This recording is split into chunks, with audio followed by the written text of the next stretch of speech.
Hello, welcome back. ഇന്ന് സംസാരിക്കാൻ പോകുന്നത് ഒരു പുസ്തകത്തിനെ കുറിച്ചല്ല, ഒരു കഥാപാത്രത്തിനെ കുറിച്ചാണ്. ബഷീറിന്റെ പാത്തുമ്മയുടെ ആട് എന്ന് പറഞ്ഞ പുസ്തകത്തിലെ ആടാണ് ആ കഥാപാത്രം. മലയാളികൾക്ക് ഏറെ പ്രിയപ്പെട്ട ബഷീറിന്റെ ക്ലാസിക് നോവലാണ് പാത്തുമ്മയുടെ ആട്. അതിലെ പ്രധാന കഥാപാത്രമാണ് ആട്, പാത്തുമ്മയുടെ ആട്. പാത്തുമ്മയുടെ ആടിനെ ചുറ്റിപ്പറ്റിയാണ് കഥ മുന്നോട്ടു പോകുന്നത്. കുറെ നാളത്തെ അലഞ്ഞു തിരിഞ്ഞുള്ള ഏകാന്ത ജീവിതത്തിന് ശേഷം മൂക്കത്ത് ശുണ്ഠിയുമായി ബഷീർ വിശ്രമത്തിനായി വീട്ടിലേക്ക് എത്തിയിരിക്കുകയാണ്.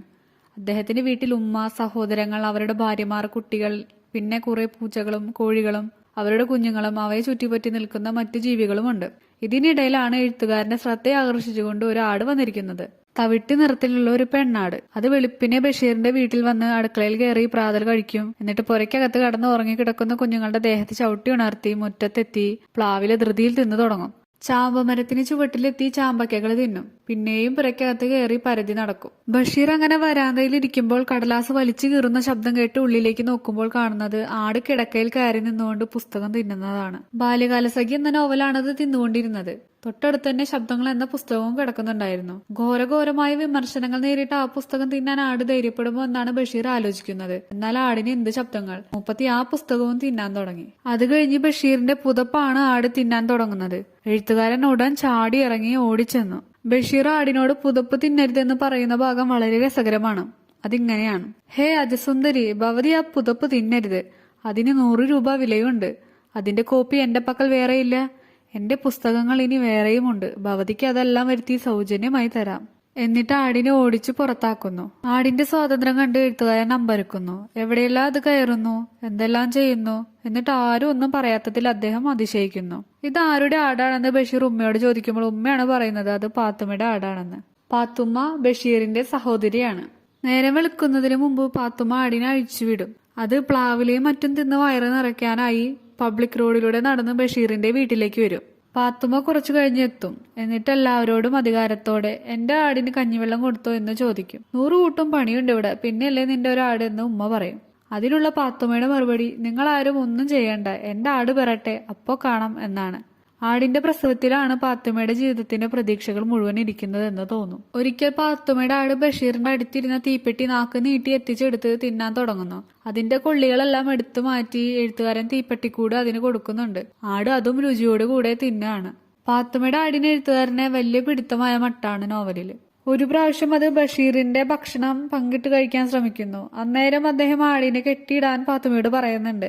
അതിനെ കയറിടണത് ഇഷ്ടമല്ല എന്നാണ് പാത്തുമ്മ പറയുന്നത്. ഒരിക്കൽ ബഷീർ നോക്കുമ്പോൾ ആടും കുട്ടികളും തമ്മിൽ പിടിവലി. സംഗതി എന്താണെന്ന് വെച്ചാൽ കുട്ടികളിൽ ഒരാളുടെ ട്രൗസറിന്റെ മുൻഭാഗവും പോക്കറ്റും ആട് തിന്നു കഴിഞ്ഞു. എന്നിട്ട് ബാക്കിയുള്ള ഭാഗത്ത് പിടികൂടിയിരിക്കുകയാണ്. ബഷീർ ചെന്ന് ആടിനെയും കുട്ടിയെയും വേർപെടുത്തുന്നു. കുട്ടികളുടെ അടുത്ത് കാര്യങ്ങളൊക്കെ അന്വേഷിച്ചറിഞ്ഞപ്പോൾ ആട് കുറ്റക്കാരിയല്ലെന്ന് എഴുത്തുകാരൻ മനസ്സിലാവുന്നുണ്ട്. കുട്ടിയുടെ ഹാഫ് ട്രൗസറിന്റെ പോക്കറ്റിൽ വെള്ളയപ്പം ഉണ്ടായിരുന്നു. ഒന്നവൻ ആടിന് കുറെ കൊടുത്തു. ബാക്കി മുൻവശത്ത് തിരികിയിട്ട് ആടിന്റെ മുമ്പിൽ ചെന്ന് നിന്ന് തിന്നാൻ പറഞ്ഞു. ആട് അപ്പവും ഹാഫ് ട്രൗസറിന്റെ മുൻവശവും തിന്നു. കീശയിലുള്ളത് കീശയോടെ തിന്നു. ആടിന് കുറ്റം പറയാൻ പറ്റുമോ? കുട്ടിയാണെങ്കിൽ ബാപ്പ തല്ലുമെന്ന് പറഞ്ഞ് വിഷമിക്കുന്നു. പക്ഷെ പിന്നെയാണ് അറിയുന്നത് കുട്ടിയുടെ ട്രൗസറിന്റെ പോക്കറ്റിൽ ഒരു നാണയം ഉണ്ടായിരുന്നു എന്ന്. ആട് നാണയം തിന്നുമോ എന്ന് ബഷീർ അത്ഭുതപ്പെടുന്നുണ്ട്. ആട് പ്രസവിക്കാറായി എന്നുള്ള വാർത്തയെ അറിയുമ്പോഴും ബഷീർ അത്ഭുതപ്പെടുന്നുണ്ട്. കാരണം ഇടയ്ക്ക് അതിന്റെ വയറ് വീർത്തും മറ്റു ചിലപ്പോൾ ചൊട്ടിയും കാണും. ഗർഭമുണ്ടെങ്കിൽ അങ്ങനെ ഉണ്ടാവുമോ എന്നാണ് എഴുത്തുകാരന്റെ സംശയം. പക്ഷെ ഉമ്മ ആട് പെറാറായി എന്ന് തന്നെ ഉറപ്പിച്ചു പറയുന്നു. പക്ഷെ പിന്നീടാണ് ആ രഹസ്യം ബഷീർ കണ്ടുപിടിക്കുന്നത്. അവിടെ മറ്റൊരാടും കൂടിയുണ്ട്. ആ ആടിന്റെ വയറാണ് ചൊട്ടിയിരിക്കുന്നത്. അത് പാത്തുമ്മയുടെ ആടല്ല, ബഷീറിന്റെ മറ്റൊരു സഹോദരിയുടെ ആടാണ്. പാത്തുമ്മ കൊടുത്ത ആ ആട് പാത്തുമ്മയുടെ ആടിന്റെ മൂത്ത മകളാണ്. രൂപത്തിൽ ഏതാണ്ട് ഒരുപോലെ ഇരിക്കുന്നത് കൊണ്ടാണ് ബഷീറിന് 2 ആടുണ്ടെന്ന് തിരിച്ചറിയാൻ കഴിയാഞ്ഞത്. രണ്ടിനും തവിട്ട് നിറമാണെങ്കിലും പാത്തുമ്മയുടെ ആടിന്റെ കണ്ണുകൾക്ക് ചുറ്റും കറുത്ത പാടുണ്ട്. തന്റെ ആടിന് കഞ്ഞിവെള്ളം കൊടുത്തില്ലെന്ന് പാത്തുമ്മ പരാതി പറയുമ്പോൾ ഉമ്മ പറയുന്നത്, കപ്പക്കിഴങ്ങ് തിന്നിട്ട് കുറച്ച് കഞ്ഞിവെള്ളം കുടിക്കണം, ഞങ്ങൾ കുറച്ചേ കുടിച്ചുള്ളൂ, നിന്റെ ആടിനെ മുഴുവനും വെച്ചിരുന്നു എന്നാണ്. ഈ സന്ദർഭത്തിലാണ് ആ വീട്ടിലെ സ്ത്രീ ജനങ്ങൾ നേരാവണ്ണം ചോറുണ്ണാറില്ല എന്ന സത്യം ബഷീർ മനസ്സിലാക്കുന്നത്. പാത്തുമ്മയുടെ ആട് പ്രസവിച്ചു കഴിഞ്ഞാൽ കുട്ടികൾക്ക് കുറച്ച് പാല് തരണമെന്ന് അവിടുത്തെ സ്ത്രീകൾ പാത്തുമ്മയോട് പറയുന്നുണ്ട്. എന്നാൽ പാത്തുമ്മയ്ക്ക് ആട്ടിൻപാൽ വിറ്റ് കിട്ടുന്ന പണം കൊണ്ട് നിവർത്തിച്ചെടുക്കേണ്ട ഒരുപാട് കാര്യങ്ങളുണ്ട്. പാത്തുമ്മയുടെ വീടിന്റെ വാതിൽ നന്നാക്കാൻ, ഭർത്താവ് ചേർന്ന കുറി അടയ്ക്കാൻ, അങ്ങനെ ആടിനെ ചുറ്റുപറ്റിയാണ് പാത്തുമ്മയുടെ ഭാവി പ്രതീക്ഷകളൊക്കെ ഉള്ളത്. പാത്തുമ്മയുടെ ആടാണെങ്കിൽ ഓരോ പുതിയ വേലത്തരങ്ങൾ ഒപ്പിച്ചുകൊണ്ടിരിക്കുകയാണ്. കഞ്ഞിക്കലം പൊട്ടിക്കുക, മറ്റേ ആടിന്റെ പുല്ല് കട്ടു തിന്നുക, ആ വീട്ടിലെ കപ്പപ്പുട്ട് കട്ടു തിന്നുക, കട്ടൻ ചായ കട്ടു കുടിക്കുക. അങ്ങനെ വീട്ടിലെ പിള്ളേർക്ക് തിന്നാനൊന്നും കിട്ടുന്നില്ലെന്നാണ് പരാതി. ആടിന്റെ ഈ തീറ്റ കാരണം ഒരു ദിവസം അതിന്റെ തല ഒരു കലത്തിനുള്ളിൽ പെട്ടു. കലത്തിനുള്ളിൽ ആർത്തിയോടെ തലയിട്ടതാണ്. പണി കിട്ടി. ബഷീർ കലം കല്ലുകൊണ്ട് പൊട്ടിച്ച് ആടിനെ മോചിപ്പിച്ചു. അങ്ങനെ വൈകാതെ ആട് പെറ്റു. എല്ലാവർക്കും സന്തോഷം. ബഷീറിന് 100 രൂപയുടെ മണി ഓർഡർ വരുന്നൊരു സന്ദർഭമുണ്ട് ഈ നോവലില്. ഇതറിയുന്ന കുടുംബാംഗങ്ങൾ ഓരോരുത്തരായി അദ്ദേഹത്തിന്റെ അടുത്തേക്ക് വരികയാണ്. അപ്പോൾ ബഷീർ ഒരു 10 രൂപ നോട്ട് പാത്തുമ്മയുടെ ആടിനെ കൊടുക്കുന്നുണ്ട്. ഇത് കണ്ട പോസ്റ്റ്മാൻ ഇതെന്താ സാറേ എന്ന് ചോദിക്കുന്നു. അതും തിന്നോട്ടെ, പാത്തുമ്മയുടെ ആടാണ്, പ്രസവിച്ചിട്ട് 1-2 ദിവസമായി എന്നാണ് എഴുത്താരൻ മറുപടി പറയുന്നത്. അതായത് എന്തായാലും ആ മണി ഓർഡർ കുടുംബാംഗങ്ങൾ വീതിക്കും. അപ്പോ ഒരു കുടുംബാംഗം തന്നെയാണല്ലോ ഈ ആടും, അതിനും ഒരു 10 രൂപ ഇരുന്നോട്ടെ എന്നാണ് ബഷീർ പറയുന്നത്. തന്റെ ചില ആവശ്യങ്ങളൊക്കെ നടത്തി കിട്ടാൻ വേണ്ടി പാത്തുമ്മ ആടിന്റെ പാല് കൈക്കൂലിയായി ഉപയോഗിക്കുന്നുണ്ട്. സഹോദരൻ ഹനീഫ തുണികൾ തയ്ച്ചു കൊടുക്കാൻ മനസ്സിലെന്ന് പറയുമ്പോഴും മറ്റൊരു സഹോദരനായ അബ്ദുൽ ഖാദർ കടം കൊടുത്ത പൈസ തിരിച്ചു തരാത്ത പക്ഷം കേസ് കൊടുക്കുകയും ആടിനെ ജപ്തി ചെയ്യിക്കുകയും ചെയ്യുമെന്ന് പറയുമ്പോഴാണ് പാത്തുമ്മ അവരെ പ്രീതിപ്പെടുത്താനായി 2 പേർക്കും കൈക്കൂലിയായി ഓരോ സിംഗിൾ പാൽച്ചായ കൊടുക്കുന്നത്. എന്താ അല്ലേ? അങ്ങനെ ഇരിക്കെ പാത്തുമ്മ അറിയാതെ വീട്ടിലെ മറ്റു സ്ത്രീജനങ്ങളെല്ലാം കൂടി ആടിന്റെ കുട്ടിയെ പിടിച്ചു കെട്ടി ആടിനെ കറന്നു.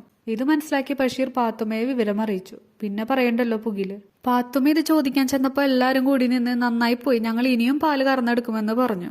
അതിനുള്ള അവരുടെ ന്യായവാദങ്ങൾ എന്താണെന്ന് വെച്ചാൽ ആടും കുട്ടി ഇവിടെയാണ് വളരുന്നത്. ഇവിടത്തെ കപ്പപ്പുട്ടും പ്ലാവിലയും കഞ്ഞിവെള്ളവും കുട്ടികളുടെ ചോറും തിന്ന് തടിച്ചു കൊഴുത്താണ് ആട് പാല് തരുന്നത്.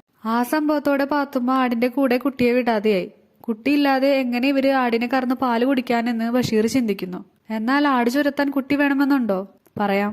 പാലുമോഷണം പിന്നെയും തകൃതിയായി നടന്നു. കുട്ടിയില്ലാതെ ആട് ചുരത്തില്ല എന്നുള്ള വിശ്വാസത്തിലും സമാധാനത്തിലുമാണ് പാത്തുമ്മ. പിന്നെങ്ങനെ?